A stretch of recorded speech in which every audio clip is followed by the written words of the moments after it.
साधु साधु साधु।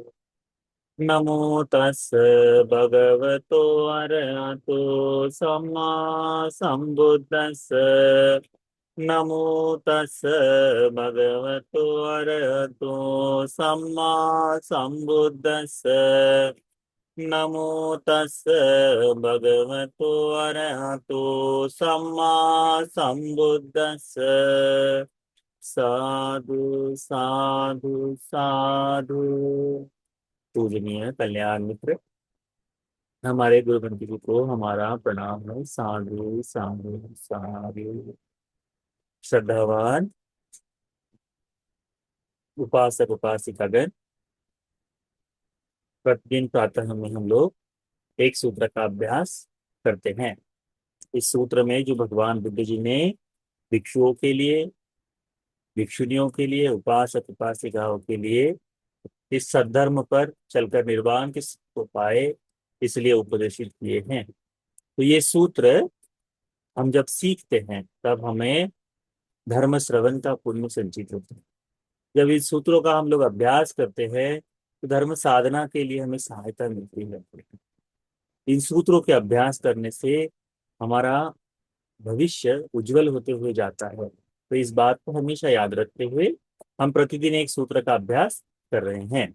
आज हम ओपम संयुक्तक में से 11वां सूत्र जो है सिंगाल सूत्र। ठीक है, सिंगाल यानी अभी वर्तमान की भाषा में उसे कहे तो गिदड़ जो कहते हैं ना, हाँ, गिदड़ की तरह।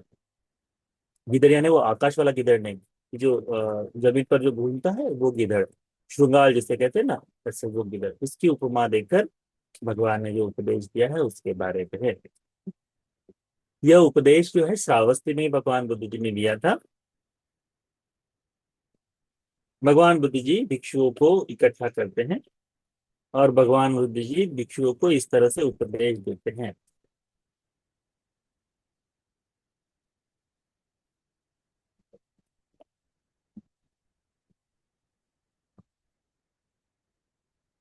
इसमें पेयाल शब्द का इस्तेमाल किया है, इसलिए ये शायद संभव हो कि भिक्षु जिससे पूर्व में अधिक समय तक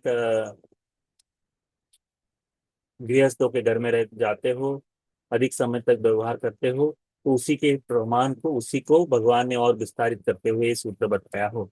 भगवान बुद्ध जी बड़ी सुंदर उपमा देते हैं भिक्षुओं को। भगवान कहते हैं कि असुत्थनो तुम्हें भिक्खवे रत्तिया पच्चूस समयं जरसिंहालस वसमान साति।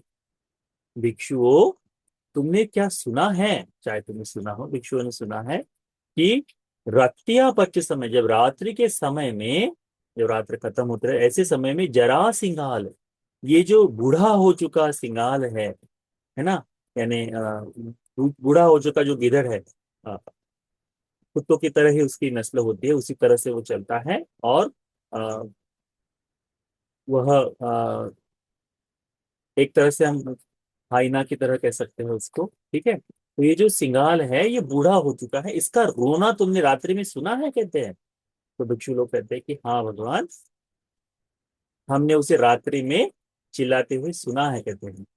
भगवान कहते हैं कि एसो को भिक्खवे जरा सिंगालो उक्कंड के नाम रोग जाते न पुट्टो। उस जरा, उस बूढ़े हो चुके सिंघाल को उत्कंठ करके एक रोग हुआ है। ये रोग सो ये न इच्छति तेन तेन गच्छति, जहां जहां उसकी इच्छा होती है वहां वहां वो जाता है। यत्थ यत्थ इच्छति तत्थ तत्थ तिष्ठति, जहां जहां उसकी इच्छा होती है वहां वहां वह रुकता है। यत्थ यत्थ इच्छति तत्थ तत्थ निसीदति, जहां जहां वो इच्छा करता है वहां वहां बैठ जाता है। यत्थ यत्थ इच्छितति तत्थ तत्थ निपज्जति, जहां जहां वह चाहता है वहां वहां वह लेट जाता है।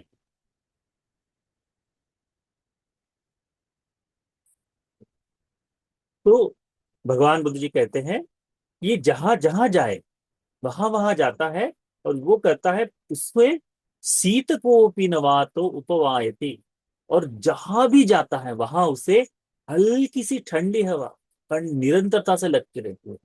तो उसके शरीर में कांपते रहती है। उस कपकपी के कारण, उसी के कारण वह इस तरह से चिल्लाते रहता है करके भगवान बुद्ध जी कहते हैं। हमने देखा है कि बूढ़ा हो चुका ये गिदड़ जो है इस तरह से रोता है, क्रदन करता है रात्रि के समय में। और वह जहां भी जाए इसी तरह से पीड़ा से तकलीफ से ही रोते रहता है करके भगवान बुद्ध जी कहते हैं। भगवान बुद्ध जी इस तरह से इसके इस विलाप को इस तरह से रोते के इसको भगवान बुद्ध जी भिक्षुओं के जीवन को जोड़ते रहते हैं। भगवान कहते हैं साधु फस भिक्खवे यं इधे कच्चे साक्य पुत्य पटिन्यो एव रूपम पियत्त भाव पटिलाभं पटि संवेदियथे दिएथ। भगवान कहते हैं कि भिक्षुओं, ये ऐसे अनेकों शाक्य पुत्र भिक्षु, यानी हम जो भिक्षु है हमें शाक्य पुत्र कहा जाता है। तो ये शाक्य पुत्र भिक्षु जीवन अच्छी तरह से न जीने के कारण, धर्म का जीवन न जीने के कारण भी वे लोग इस तरह का जन्म प्राप्त कर लेते हैं कि जो गिदड़ बनते हैं। गिदड़ ऐसा भी भव उत्पन्न हो जाता है उनको, और इसी तरह से क्रंदन करते हुए चलते हैं।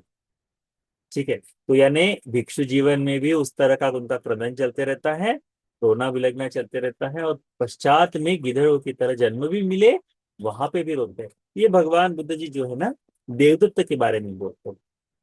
ये उपदेश देवदत्त के समान उसके उसके लिए बोलते हैं भगवान। क्योंकि देखा जाता है कि देवदत्त ने पूरे जीवन तक पहले तो शाक्य पुत्र श्रमण बन के ही रहा, पश्चात में भगवान के प्रति विलाप करते ही रहा है कि ये तो ऐसा है करके इस तरह से।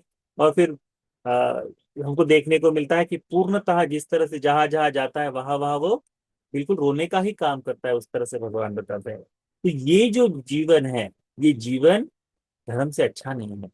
भगवान कहते हैं तस्मात् यह भिक्खवे एवं शिक्षितव्यं, इसीलिए भिक्षु तुम्हें सीखना चाहिए। अपमत्ता विहरिष्यामाति, इसीलिए मैं अप्रमादी होकर विहार करूंगा। अप्रमादी होकर विहार करने से क्या होगा? अप्रमाद के कारण जितनी बाधाएं हैं, पीड़ा है, वो सारी दूर हो जाती है। अप्रमाद के कारण धर्म का रास्ता खुल जाता है। अप्रमाद के कारण व्यक्ति को मुक्ति सुख की ओर जाने को मौका मिलता है। जिसे मुक्ति का सुख मिल गया उसका भवबंधन सब कुछ दूर हो जाता है। तो इस बात को हमने समझना चाहिए। एवं ही वो भी कवि शिक्षिता भिक्षु, तुमने इस बात को सीखना चाहिए करके भगवान गुरु जी इस सिंगाल सूत्र में उपदेशित करते हैं। तो ये जो सिंगाल सूत्र है ये बड़ा सुंदर साधारण सा सहसा सूत्र है, परंतु इसमें अप्रमाद धर्म के बारे में भगवान ने बहुत ही सुंदर ऐसा विस्तार किया है। जिस प्रकार से बूढ़ा सिंगाल इस तरह से रोते बिलखते रहता है, निरंतरता से जहां भी जाए वो तकलीफ में रहता है, वैसे ही शाक्य पुत्र भिक्षुगण भी उस तरह से जन्म प्राप्त कर ले तो उनका भी यही इसी तरह से भाव होता है, जो धर्म के अनुसार जीवन नहीं जीते हैं। इसीलिए हम लोगों ने इच्छा करनी चाहिए कि धर्म के अनुसार जीवन जिए, धर्म के अनुसार अपना कार्य आगे बढ़ाए करके। ठीक है, तो यह सूत्र सिंगाल सूत्र आप सभी को, हम सभी को धर्म को बोध करने वाला बनने के लिए, उत्तम चार आर्य सत्य की प्राप्ति के लिए यह सूत्र उपदेश उपकारी हो जाए। साधु साधु साधु।